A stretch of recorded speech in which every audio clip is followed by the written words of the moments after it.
Your job is to become an expert at time management. And to become an expert at time management means that you have to become excellent at setting very clear goals and objectives for every area of your personal and especially your work life. In fact, your ability to set goals and clear objectives can increase your productivity by as much as 50% literally overnight by becoming far more clear about what it is you're trying to do and how you're trying to do it.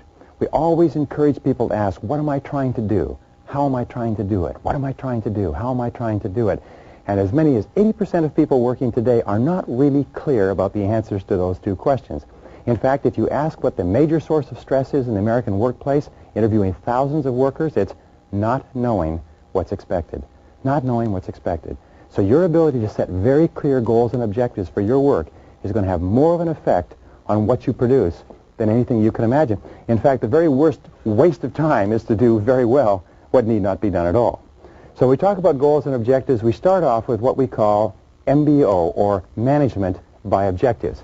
Now, management by objectives means that you keep yourself on track by working consistently toward accomplishing very clear, specific objectives that are fundamental to your success in your work and in your personal life. We start off with personal MBO, and we encourage you to set goals in 3 critical areas of your life. The 3 critical areas are, first of all, you need goals in your personal areas, your personal and family. These are your reasons why. Why are you doing what you're doing? Why are you working at what you're working? What's the purpose of your life? People who are the most productive in their work lives are perfectly clear about why they're doing what they do. Now, the second part of your goals, or the second type of goals, are what we call your career and your financial goals. And these are what we call the how. These are how you get from where you are to where you want to be. These are how you achieve what you want to accomplish. And the third type of goals that you have to set are your personal and professional development goals. These personal and professional development goals are the what. By learning the what, you learn how to do the how, and the how enables you to have the why. So when we talk about management by objectives, there are 4 keys to management by objectives. For anything that you have to do, here's the 4. First is definition. What is it that you're trying to accomplish? What is it that you're trying to accomplish? Be very clear, and be clear on paper. Number 2 is a clear measure. How are you going to know that you've accomplished it? If you're setting objectives with someone else, or someone else is setting objectives with you, be very adamant. If you take a job, say, what do I have to do in order to get a raise, in order to get paid more money? The third is a plan. How are you going to get from where you are to where you want to go? And the fourth is very simple. What is your schedule? What is your timeline? Every goal must be time-bounded. Now, this brings us back to what we call your major definite purpose. Your major definite purpose is your most important number 1 goal. So in setting your life and organizing your life to manage by objectives, we say, first of all, ask yourself, what would I want to be, have, or do in every area of my life if I had unlimited time, unlimited money, unlimited resources? Create for yourself a dream list. Write down everything that you would want to be or have or do in the next 5 or 10 or 15, 20 years, or in your whole life. Then take and go over that list and say, what one great thing would I dare to dream if I knew I could not fail? What one great thing would I want to accomplish if I knew I could not fail? And make that your major definite purpose. Once you have a clear sense of your objectives and your goals and what are most important, then you can sit down, begin to organize your life, and your productivity is going to go up dramatically. In fact, we say, if we take number 2, we say that the key to life is goal setting, because goal setting is the master skill. Goal setting is the master skill.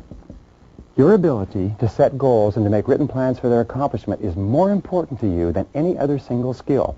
An average person with very clear goals and plans is going to supersede and do far better than a superior person who doesn't have them. My wife has a sure-shot camera. Now, a sure-shot camera is beautiful in that it is calibrated so that when you aim it at something, it focuses automatically. A friend of mine who's a professional photographer and wins international prizes has a $10,000 Hasselblad.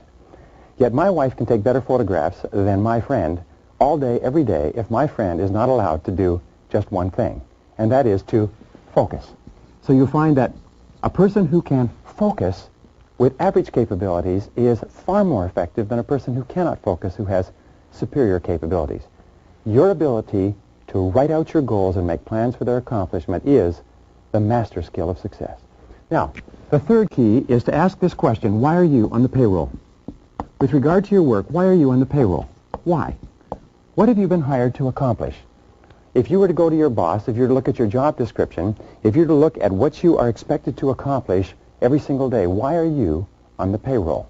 It's the fundamental question of success in the world of work. Once you answer this question, another way of asking the same question is, what are your key result areas? You have been hired to achieve a variety of results. What are your key result areas? The ability to clearly establish key result areas is to look at all the things that you have to do and pick your number one key result area, your number two key result area, and so on, is the essence of high performance. So what are your key result areas?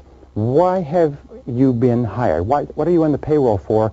What can you, and only you do, that if done really well, will make a real difference? Now, number 5 is, what are your core functions? Again, a part of managing by objectives and setting goals is to clearly define your core functions. Your core functions are the functions upon which everything else you do depends. If these are done extremely well, then everything else is secondary to it. For example, the core function of a salesperson may be seeing qualified prospects and making presentations. If the salesperson does that, then the sales, the orders, the implementation, the service, the revenues, everything else will take care of that. So ask yourself, what are my core functions? Because the natural tendency of most people is to focus on ancillary functions and become very busy, engaged in activities, and lose sight of their goals. Then one of the most common mistakes of mankind is to forget what you originally started out to do and get sidetracked into other things of lesser importance. Now, the 6th thing is to ask yourself, what are your output responsibilities? What are your output responsibilities? What does that mean? That means, what outputs has your personal factory been put on the payroll to produce? What are the outputs that are expected of you? There are 4 ways that you define an output. The first is that it is under your control. An output is something that you can do, that you don't need anybody else's permission for, but you control the job totally. If you don't do it, it's not done. A second way that you can define an output is that it becomes an input for someone else. Every output is a completed job. We call this a completed staff function. In other words, when it's done, it goes from you to someone else, and someone else has to use it as part of their work or their life.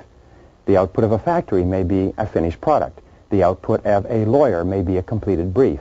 The output of an accountant may be a financial statement, and so on. The third is that an output is measurable. An objective third party can tell whether or not it has been accomplished. Someone can come along and say, yes, it's done, or no, it hasn't been done. So how would you measure your output responsibilities? And number 4, critically important, your success or lack of success in your work and your career is determined by the quality and quantity of your outputs. So we are on the payroll in every case to produce outputs that are under our control, that are measurable, that become an input for someone else, and which determine our success. Remember, we are not on the payroll to perform activities, to socialize, to get along, but to get the job done and to produce the most important key result areas. Now, the next question that you have to ask, question number 7, is, who are your customers? You see, we are all in the business of customer satisfaction. Robert W. Service said that everybody makes their living by selling something to someone. So who are your customers? And who do you have to satisfy in order to be promoted? You see, your customers are the people who determine your success or failure in your career. Sam Walton was once asked by a journalist, wasn't it nice to be at the top of your corporation and not to have to worry about pleasing anybody else? And you know what he said? He said, you're wrong. He said, I have to please my customers every single day. He said, and there comes one walking through the door right now. And he pointed to someone walking through the door of a Walmart store. He said, that's the person I work for. That's my boss. That's the customer, the satisfaction of whom determines everything that happens to me. Now, principle number 8 is what do we call a 6-step method of setting goals. And it's very, very simple, but it's simply this. Step number 1 is to write out all the goals you can think of. What are all the things that you want to do? Step number 2 is to set priorities of all these goals which are most important. Step number 3 is to write out and create plans for accomplishing your most important goals. Step number 4 is to set priorities on your plans and activities. Step number 5 is to schedule your plans. Decide what you're going to do and when. And step number 6 is to implement, is to get busy. Now, this seems very simple, but the very act of doing this can change your whole life and your whole career. Every single person needs a series of goals. You need 10-year goals. You need 5-year goals. You need 3-year goals. You need 1-year goals, and you need 6-month goals. You even need lifetime goals. You need goals that organize every part of your life. One of the great exercises in life is to write your own obituary and ask yourself where you want to be in 3, 5, 10 years, or what do you want to be read over your grave? What kind of a person do you want to become? Sometimes people say, well, I can't set goals like this because they're too big or they're too challenging or they're too impossible. But here's the question, is what one great thing would you dare to dream if you knew you could not fail? There are no such thing as unrealistic goals, only unrealistic time frames. Now, number 10 is ask yourself, what are the obstacles that stand between you and your goals? What are the obstacles that stand between you and your goals? What is stopping you from getting from where you are to where you want to go? And what is the number one obstacle? What is the biggest single obstacle, and what could you do starting today to remove it? Number 11 is what people do you need to work with to achieve your goal? Whose cooperation do you require in order to accomplish your goal, and what's in it for them? Who are the most important people? The members of your family, the members of your company, the people you work with, your boss, and so on. But who are the people whose cooperation you require? And the 12th question is, what additional knowledge do you require in order to achieve your goal? What knowledge, what skills, what information, and what is the number one knowledge, skills, and information that you require in order to get from where you are to where you want to go? So this is it. Decide what you want. Decide the obstacle stopping you from getting it. Decide the people whose help you require. Decide the additional knowledge you need, and then schedule and implement. Number 13 is ask yourself, what is the limiting step between you and your goal? The limiting step also becomes a goal because this is what determines the speed at which you achieve your goal. This is the choke point.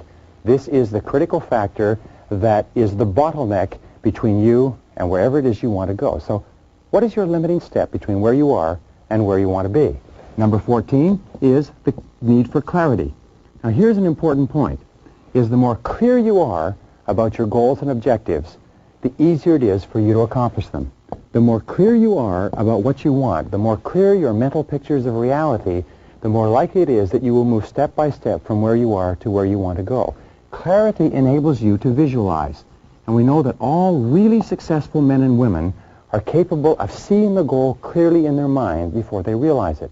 The more time that you spend writing out your goal or your objective and clearly describing it, especially describing what it will look like when it's complete, the more likely it is that you will achieve it. All of our exercises, our exercise of dreaming big dreams, writing down all your goals, going through and setting priorities on the goals, making plans, setting priorities on the plans, scheduling, implementing, and so on, are all part of helping you see with crystal clarity what you're trying to accomplish. Asking questions every single day. Why am I on the payroll? What have I been hired to accomplish? What are my key result areas? What are your key result areas? What have you been hired to accomplish? If you could only do one thing in your job each day, what one thing would make the greatest contribution to your company? If you could only make one contribution or perform in one area, performance in what one single area would contribute the most to your career? Number 15 is to dream big dreams. Dream big dreams. All men and women who are really successful have gotten into the habit of dreaming big dreams and then make them come true. Make them come true. You see, the dreamers are the movers and shakers. They're the lotus eaters. They're the men and women who have made everything happen. So have big dreams for yourself. Dream about becoming a big success. Dream about moving to the top of your field. Dream about being the very best. Dream about being excellent in your chosen field. And finally, the final point on goals is this, is to write and rewrite your goals every day. Every single day, write a clear statement of what it is you want to accomplish, where you want to go, what you want to do. If someone were to wake you up at 3 o'clock in the morning and say, what do you want to do with your life? What are your major goals? What's your major definite purpose? You should be able to tell them just like that. This is what I want to accomplish and when I want to accomplish it and how I'll measure it and how it will be done. So write and rewrite your goals every morning. Review those goals at the end of every day. Plan and organize your time every minute. And develop within yourself the goal-setting master skill of success.